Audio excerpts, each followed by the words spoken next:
लाख रुपया कमाता है और वो किसी भी जॉब में है तो ये लाख रुपया घर के खर्चे में खर्च हो जाता है। मैंने आज तक नहीं सुना कि किसी भी प्राइवेट और गवर्नमेंट जॉब करने वाले के अकाउंट में 2 करोड़ रुपया पड़ा इकट्ठा करते करते इस सैलरी से संभव है? ये खर्च हो जाता है क्योंकि राजस्थान में एक कहावत है, जितनी गुदड़ी उतने पांव ऑटोमेटिक फैल जाते हैं। फैल जाते हैं, ये घर के खर्चों में चला जाता है। पूरी जिंदगी नौकरी करने के बाद जब मेरे फादर रिटायर होंगे या आप लोग रिटायर होंगे या कोई भी रिटायर होगा, उसको मिलेगा 70 लाख रुपया, जो आपका प्रोविडेंट फंड और जो भी पैसा इकट्ठा होता है, राइट सर, वो पैसा इकट्ठा मिल गया आपको, जिसमें से 50 लाख रुपया आप मकान बनाने में खर्च कर दोगे। हेलो, 10 लाख रुपया आप अपने बच्चे की एजुकेशन पे खर्च कर दोगे और 10 लाख रुपया आप अपनी बेटी की शादी पे खर्च कर दोगे। कितना हो गया? 80 साल की उम्र में आते आते, ये 70 साल में मिला, 80 साल की उम्र तक आते आते आपके बैंक का बैलेंस होगा मुर्गी का अंडा। पेंशन खत्म हो चुकी, राइट सर, पेंशन खत्म हो चुकी। पूरी जिंदगी मेहनत करने के बाद, जिंदगी के 45 से 50 साल देने के बाद आपके अकाउंट का बैंक बैलेंस 80 साल की उम्र में होगा मुर्गी का अंडा। और उस समय आप अपनी बहू को बोलोगे, बहू एक कप चाय पिला दे, तो बहू बोलेगी घर के कोने में चुपचाप बैठे रहो, टाइम होगा तो पिलाऊंगी, अभी बीजी चल रही हूँ। मतलब पूरी जिंदगी काम करने के बाद बैंक बैलेंस जीरो, अकाउंट में पैसा नहीं बचा, उसके बाद 1 रुपए की इज्जत थी जो खत्म हो गई। बहू तक नहीं पूछती, बेटे से बोलोगे बेटा दवाई दिला दे, तो बेटा बोलेगा पापा पापा मेरे पास अभी पैसे नहीं है, 2 गोली दुकान से लेके आ जाओ, मैं पैसे बाद में दे दूंगा। ये अधिकतर हमारे वहां पर मैंने होते हुए देखा है, मुझे यहाँ का नहीं पता। हेलो, मेरी बात समझ में आ रही है? पूरी जिंदगी गवर्नमेंट या प्राइवेट सेक्टर में काम करने के बाद भी ये लाइफ मिलने वाली है, तो मुझे बताइए नौकरी बेहतर कैसे?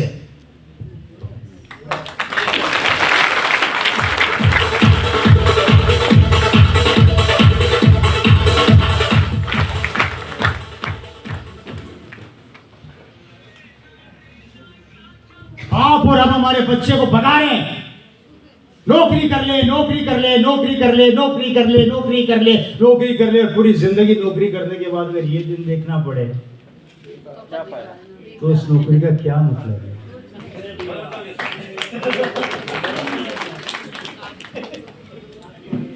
भाई मेरे को नहीं पता, मैंने तो अधिकतर हमारे वहां पे ऐसे ही केस देखे हैं, यहाँ का मैं नहीं कह सकता, हो सकता है आपके यहाँ पे कुछ और होता हो।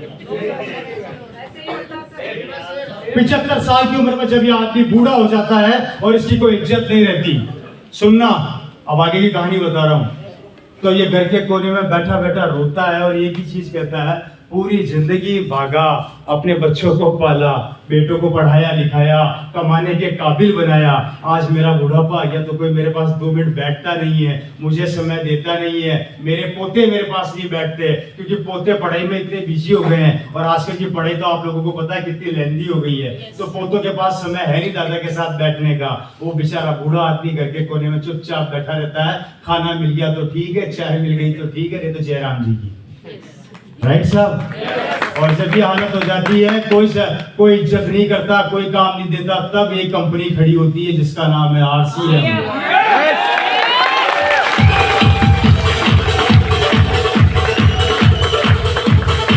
तब एक कंपनी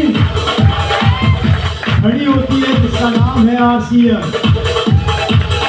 और वो आती है और वो बोलती क्या हुआ, इज्जत खत्म हो गई भाई,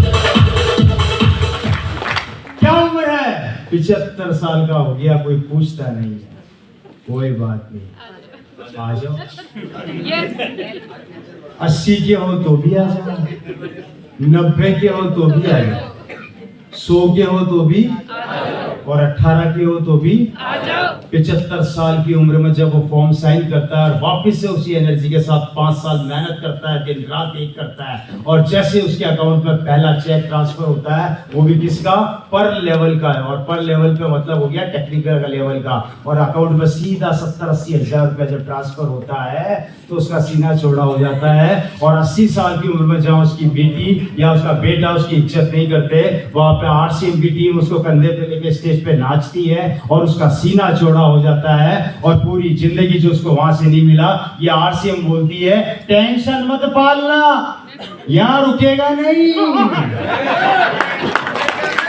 तू 85 का भी हो जा तो भी आएगा, तू 100 का हो जा तो भी आएगा, तू 110 साल का हो जा तो भी आएगा, जब तक जिएगा तेरे अकाउंट में ये पैसा आता रहेगा, और जब अकाउंट में लगातार पैसा आएगा बुढ़ापे में, तब वही बहू आपको बोलेगी, अजी सुनो, अपनी चाय तेल तो बाद में ले लेना, पहले पापा के कमरे में चुपचाप एसी लगवा दो।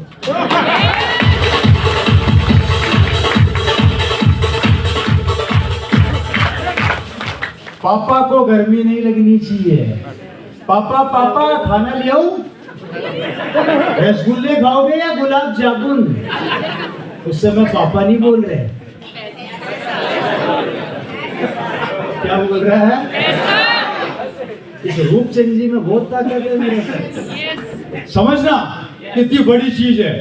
बुढ़ापे के अंदर जहां पर हर जगह इज्जत खत्म हो जाती है, वहां पर आरसीएम बिजनेस आपके परिवार को और आपके बच्चों को और आपको बुढ़ापे तक संभालता है। और मांगता क्या है? सिर्फ 5 साल आपकी मेहनत, करना कुछ नहीं है, कमिटमेंट को चेंज करना। सिमिलरली मेरे साथ, मेरे फादर इस दुनिया से चले गए, उन्होंने नौकरी करी, नौकरी के साथ साथ इस आरसीएम बिजनेस को डेवलप किया। डेवलप करने के बाद 2013 में मेरे पिताजी का देहांत हो गया। बाय डिफॉल्ट बिजनेस मेरे पास आया। मैं थोड़ा सा मेरे बारे में बता देता हूं। जब बिजनेस मेरे पास आया था उस समय मेरे पास 3 ऑफर थे। पहला सरकारी नौकरी, जिसको मैंने लात मार दी। दूसरा मैं डायमंड का काम करता था, जिसको मैंने वाइंड अप कर दिया, बंद कर दिया। और तीसरा मैंने आरसीएम बिजनेस को गले लगाया। लोगों ने मुझे खूब बोला गलती कर रहा है। लोगों ने मुझे बोला गलती कर रहा है। कोई बात नहीं, मेरी गलती मेरे साथ है, भुगतना मुझे है। मैंने सबको बंद करके इस बिजनेस में उतर गया। अब 2 चीजें हैं, या तो मैं पागल हूं या इस सिस्टम में या इस अभियान में बहुत दम है।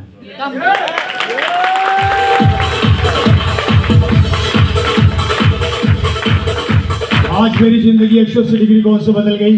मेरे पास सब कुछ है, गाड़ी, बंगला, बैंक बैलेंस, मेरे पास कोई कमी नहीं है। मैंने बहुत पैसा बिजनेस के थ्रू मेरे पास आया। मैंने काफी प्रॉपर्टीज बनाई। आज ही रिसेंटली जयपुर के अंदर आप लोगों को मैं इनविटेशन देकर जा रहा हूँ खुला। बहुत जल्दी मेरा एक्सपीरियंस सेंटर ओपन होने वाला है। मैंने एक बिल्डिंग, वैसे तो 3 बिल्डिंग एक साथ ली है, लेकिन एक बिल्डिंग के अंदर मेरा पूरा एक्सपीरियंस सेंटर खुलने वाला है। कंपनी की तरफ से 3D आ चुका है। बहुत जल्दी शायद 1 या महीने भर के अंदर हम स्टार्ट करने वाले हैं उसको। उसमें कुछ आधुनिक चीजें मैंने अपनी तरफ से वो कंपनी को सजेस्ट किया था, उन्होंने ओके कर दिया है। और कुछ आधुनिक चीजें वहां पर लगने वाली है। वो चीजें क्या है वो मैं भी आप लोगों को नहीं बताऊंगा, लेकिन आपको ऐसी चीजें दिखेगी जो इंडिया के अंदर किसी भी एक्सपीरियंस सेंटर पर भी नजर नहीं आएगी। 5 मंजिला मेरी बिल्डिंग है, मेन रोड के ऊपर, काफी अच्छी लोकेशन के ऊपर है। उस रोड के ऊपर मेरे पास ज्यादा नहीं, मात्र 30 से 35 करोड़ की प्रॉपर्टी मात्र एक रोड के ऊपर ही है।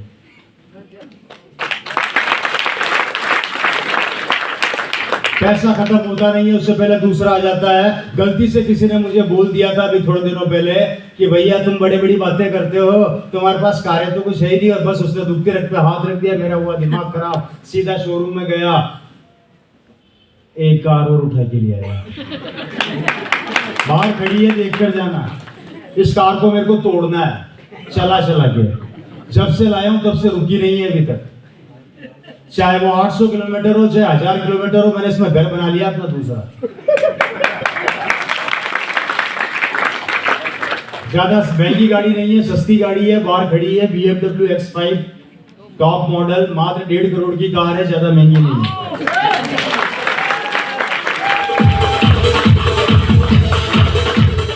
बाहर जाओ तो देखकर जाना। गाड़ी का नंबर 5654, मेरे पास जितनी कारें हैं सबका यही नंबर है। मेरे पास ऑलरेडी एक BMW और है, मेरे पास ऑलरेडी किया है, मेरे पास स्कोडा है, मेरे पास एक मर्स है। गाड़ियों की बात करूं तो 6 से 7 कारें, चलाने वाले 2 हैं। आधे टाइम गाड़ी का इंजन बैठा रहता है, एक आदमी लगा रखा है, सिर्फ वो एक ही काम करता है, बैटरियां लाता है, चार्ज करता है, बैटरियां लाता है, चार्ज करता है, चलाए कौन। कार खरीदना मजबूरी हो गई है, सिस्टम की पावर है, क्योंकि इससे इतना पैसा आता है कि आते आते नहीं रुकता। ज्यादा कुछ नहीं, महीने का 6 लाख GST भरता हूँ, बाकी की इनकम अलग है, कैलकुलेशन कर लेना।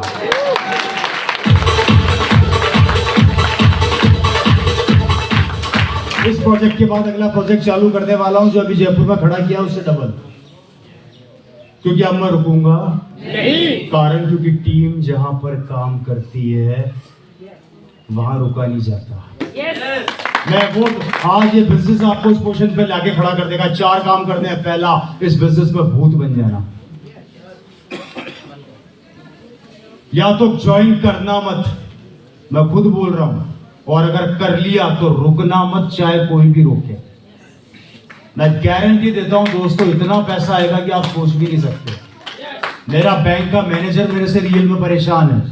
उसने मेरे को एक बार एक बात बुलाकर बोला था, मेरे 45 साल के करियर में मैंने बड़े बड़े व्यापारी देखे हैं जो बैंक में आके पैसा जमा भी कराते हैं, निकालते भी हैं। तू ऐसा पहला लड़का देख रहा हूं जो सिर्फ आता है, निकालता ही निकालता, जमा कराता ही नहीं।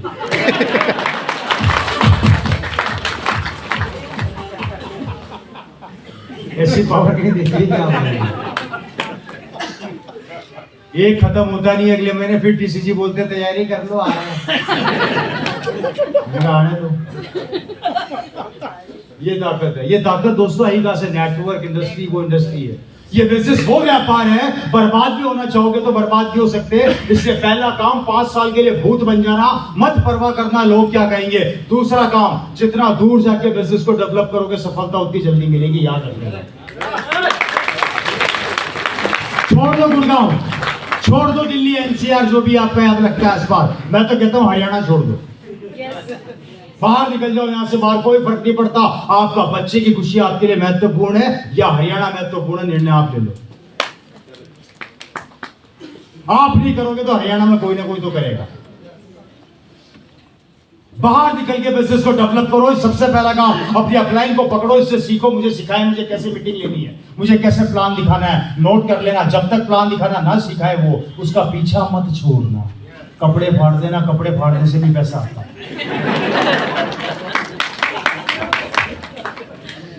कपड़े फाड़ने से भी मेरा सूट या आरसीएम का बेकार लग रहा है क्या? शानदार है ना, फाड़ दो, कोई टेंशन नहीं है, अगला सिलाऊंगा। मैं तो मेरे भाई की शादी में गया था, कजिन ब्रदर की, वहां डांस कर रहा था, किसी ने मेरा शर्ट पीछे से पकड़ के फाड़ दिया। मैं और नाचा। बोले तू पागल हो गया है क्या? तेरे कपड़े फाड़ दिए, तू नाच रहा। मुझे पता है कपड़े फाड़ने से पैसा आता। बोला मजाक कर रहा है। मैं मजाक तू समझ रहा है, मैं सीरियस बात कर रहा हूँ। Right sir? दूसरा काम। तीसरा काम दोस्तों, एक हमेशा याद रखना, जो भी टारगेट आपको अपनी अपलाइन के द्वारा मिलते हैं उसको अपने दिमाग के अंदर बिल्कुल ऐसे सेट कर लेना कि बस उसके ना धो के पीछे पड़ जाना। जिस तरीके से अर्जुन को मछली की आंख नजर आ रही थी, आपको वो टारगेट नजर आना चाहिए।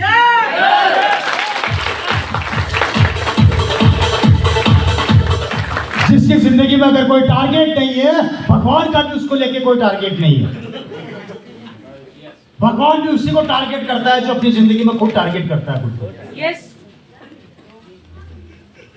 हर आदमी का लाइफ में एक लक्ष्य होता है। यहां पर भी आपको लक्ष्य दिया जाता है आपकी सफलता के लिए, मेरी सफलता के लिए नहीं। मेरे को कोई फर्क नहीं पड़ने वाला, सुनील जी को कोई फर्क नहीं पड़ने वाला, इनकी टीम को कोई फर्क नहीं पड़ने वाला। आप नहीं करोगे तो भी इनकी दुकान चल रही है और रुकेगी भी नहीं।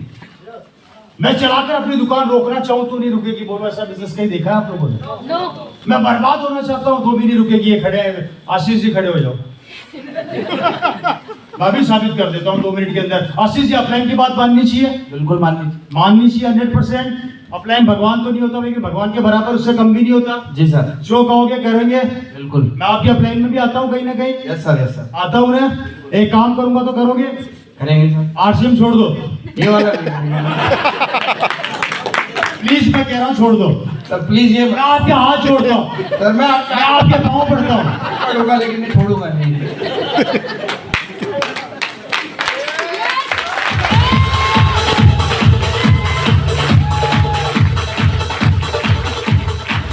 मैं बर्बाद होना चाहता हूं सुनील जी, सॉरी आशीष जी। अरे आप करोगे तो मैं बर्बाद कैसे होऊंगा, मुझे ये तो बताओ। That's called team work. Yes. एक